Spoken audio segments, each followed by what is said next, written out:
Ladies and gentlemen, boys and girls, children of all ages, welcome to another exciting, action-packed episode of the Jim Stroud Show.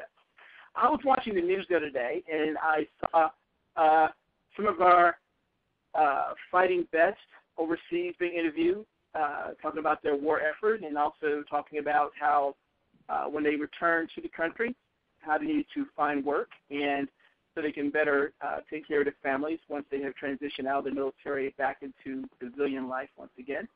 And I thought about that because as I watched the news story, the person in their interview was having a challenging time of it, which made me sort of scratch my head because I would think that companies could really use the skills that our fighting men and women have learned on the front line and in other ways. And so I was sort of brainstorming different things of how could I help veterans find work and what are the best ways to do that. So after scratching my head a little bit, I thought, you know what, let me just ask my friend Chad because he knows all, at least in regards to that. So I said, I called him up and said, Chad, can you give me some 401 on how veterans can find work and what companies can do to help them find work? And he agreed to be on my show, and he is here now. Say hello, Chad. Hello. Wow, I had a mouthful there. How you doing, Mr. Stroud? I'm doing well. If you would, formally introduce who you are and what you do. Okay. My name is Chad Sowash. I'm Vice President of Digital Strategy for Direct Employers Association, formerly Vice President of Business Development. I've been with Direct Employers for over 10 years, and I have actually been in this industry, online recruiting, since before Monster was Monster. So been doing this for a while, dating myself.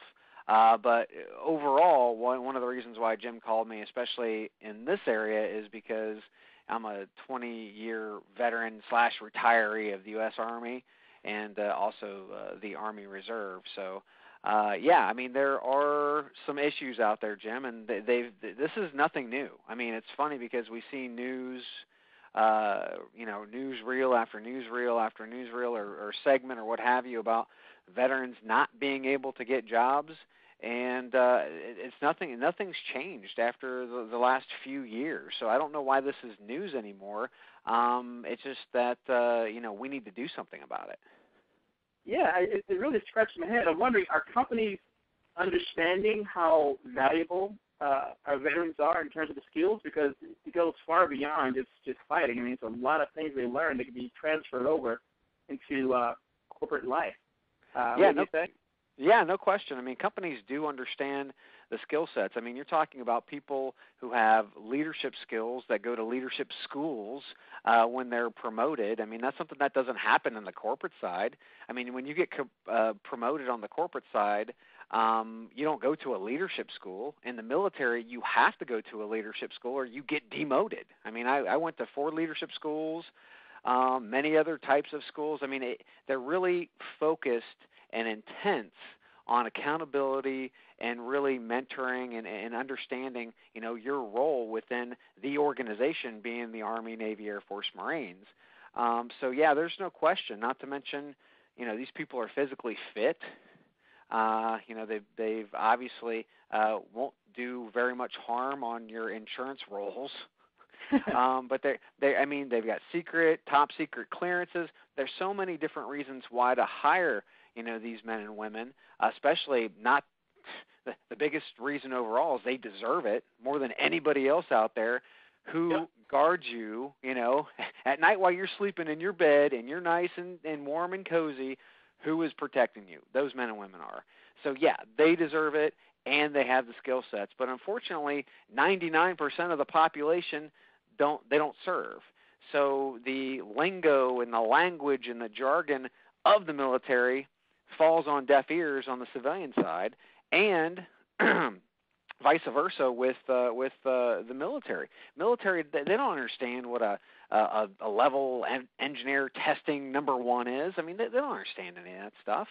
So, there is this huge language gap first and foremost, and there are also, companies don't understand the military certifications. So one of the things that, we've seen over the years at Direct Employers is that, we want to be able to try to help at least decrease those gaps. I mean, you have to be able to do that. You can't do it all in one failed swoop, unfortunately. But we've been able to provide what we call a military crosswalk to companies who are interested. And today we have over 40 different companies that are using this crosswalk. Now, tell me more about this crosswalk. I think it translated to English, some of the military jargon that employers can understand. Is that basically how it works? Yeah, it's very simple. I mean, AT&T actually came to us with this idea right out of the gate.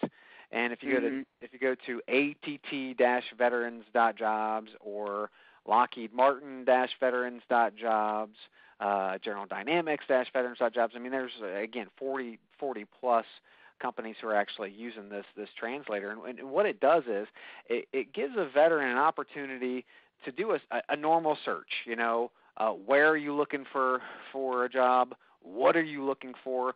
But in addition, you can actually put in your military occupation code, which is this identifier that no civilian is ever going to recognize. So if I come up and say, hey, I was an 88 Mike, what the heck does that mean? Well, it means in the Army, I was actually a driver. So if you're in, from Schneider or JB Hunt or one of those types of companies, that would be the perfect candidate for you. But you wouldn't know that. So not to mention on the other side, a driver wants to be able to go in and use their criteria, 88 Mike, and do a search on a company's jobs to see if there's anything there that actually is really focused on them. So it makes it much easier, and again, it starts to close that language gap, that communication gap between military and all of those companies who desperately need top talent. Wow. I'm on the site now, checking it out. It's pretty cool. I'm wondering also, too, if companies have, if they're companies like, say, I know, a bank or something that has a lot of branches, they may want to gravitate towards veterans because I would imagine veterans have no issue relocating since you guys travel all the time anyway. Yeah, I mean, we're used to Uncle Sam telling us where we're going to be, when we're going to be, and how we're going to be, right? So, yeah, I mean, that's something that is normally, I mean, it's just inbred in us. So, you know, being that transient type of individual is very easy. One of the things, and I've already kind of shared the domains and the structure of the domains that we've created for the companies. These domains and these sites actually have, well, they give companies really the opportunity to tell their story. And first and foremost, I mean, think of this. You're a company at a military job fair, and you're reaching out to all these military individuals. You don't understand what their MOCs or their MOSs or these identifiers are. So what you want to do is you want to be able to offer them an opportunity to kind of come into your safe place, right? To be able to find out, you know, hey, do we have jobs for you? So, you know, how better to do that than to say, hey, look, why don't you just come on over to, you know, again, att-veterans.jobs or, you know, tasc-veterans.jobs. This is a site that is dedicated for you. This gives you an opportunity as a company to put videos on it, to tell your story, to really provide that outreach that companies need today that lead to jobs in a meaningful way. And, you know, that's really what companies are looking for today. Very cool. Very cool. Now, I know you guys also, in addition to what you're doing with veterans, you have a very interesting platform called .jobs that allow people to really capitalize from a search engine optimization perspective. Can you tell me a little bit more about that for those who don't know about .jobs and how that works? Yeah, what we've been able to do with .jobs, and we've been doing this for a couple of years now, is, you know, being a nonprofit association, that's we're a trade association here at Direct Employers, we get a chance to really get close to our member companies and find out what their needs are while we're looking at the market to be able to help, again, decrease those gaps when companies are looking for talent. Well, today, you take a look at really the normal SEO type of strategy, and it's really kind of rudimentary. I mean, it's one SEO platform, you get one domain, and you just create a bunch of pages and a bunch of content, and that's really what it is. You want Google to see your jobs, which in most cases Google can't, or Bing or Yahoo can't, because they're inside your applicant tracking system and they're actually hidden. So these platforms bring them to the surface. They allow, job seekers to see those jobs when they're doing searches on Google. And it's really funny because I don't know how many companies today don't realize that the search engines are really the main way that job seekers are looking for jobs today. And it's really very simple when you take a look at user behavior. You're not looking for a job every day, for goodness sakes, but you are possibly looking for recipes, looking for a location, looking for a place to eat, those types of things. And what do you usually use when you're doing that? Well, you jump on Google, whether it's on your mobile phone or whether it's on your desktop. So that behavior is instilled in users. So as soon as they're starting to look for a job, where do you think they're going to search? They're going to go to the old standby. So just last month, over 200 million job-related searches were performed on Google alone. That's not counting Bing. It's not counting Yahoo. Yeah. So companies are losing out because they're not attracting the actual relevant job seekers from these humongous platforms. So that being said, you've got some companies who have actually kind of embraced the traditional one platform way of going after things. But to be quite frank, when you've got one domain or one platform, you're fighting 40,000 other job boards for those candidates, because those job boards, remember, are trying to get as much talent into their resume databases so that they can charge you a bunch of money to come get them, right? So what we've devised is a next generation type of a strategy, and it's not just search engine optimization and being able to, attract job seekers from Google and Bing and Yahoo, but we've also found that in a very fast pace, users are jumping into mobile, and some of the newest ComScore numbers show that 97% of people who are actually using their mobile phones on the internet use Google to do search. So you want to make sure that your jobs are popping up, whether they're searching on their desktop, on their PC, or on their mobile phone. And you also want to ensure that those jobs can be shared on social networks like Facebook, LinkedIn, Twitter, and even some of those people who still want to email them email to themselves.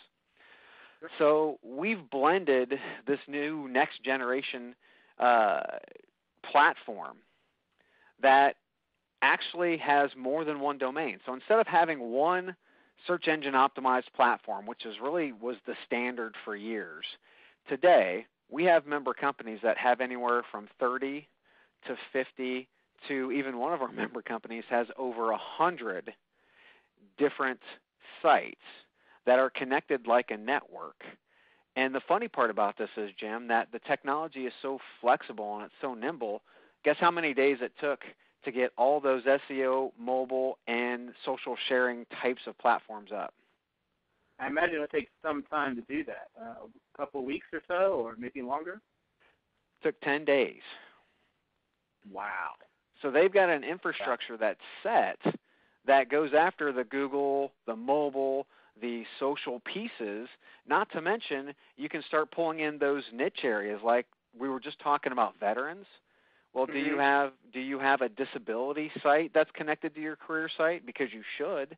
You should tell the story about how your organization embraces people with disabilities and how they've provided accommodations for many of the people already working there. Those are great stories that need to be told that aren't being told, because why? Because these companies know that HR is the furthest department away from IT, and they have no resources to be able to build these things. right? So they come to us, Right.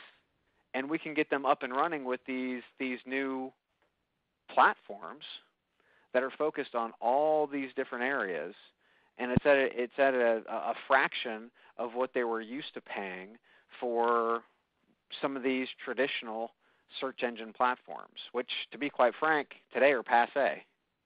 Sure. If someone wanted to contact you for more information about this and perhaps use it for their company, how could they do that? They can just go to directemployers.org and go through the Contact Us area, so that they want to talk about optimization. They can email me, Chad at directemployers.org. It's fairly simple. Just jump on the site, do a little research. We can send you some information, even do a presentation to get. Most companies need to be educated on what the new strategies are that are put in place versus what they're now just trying to get caught up onto, which some people are now just starting to understand what SEO is, and knowing that that's really just known as traditional versus this new next generation type of strategy and platform. It's really exciting because, to be quite frank, from a technological standpoint, not much has happened in recruiting technology for a little while. To say the least. Thank you, sir, for hanging out with me and for sharing your vast resource of knowledge there. Thank you, sir. Very much. Have a great one.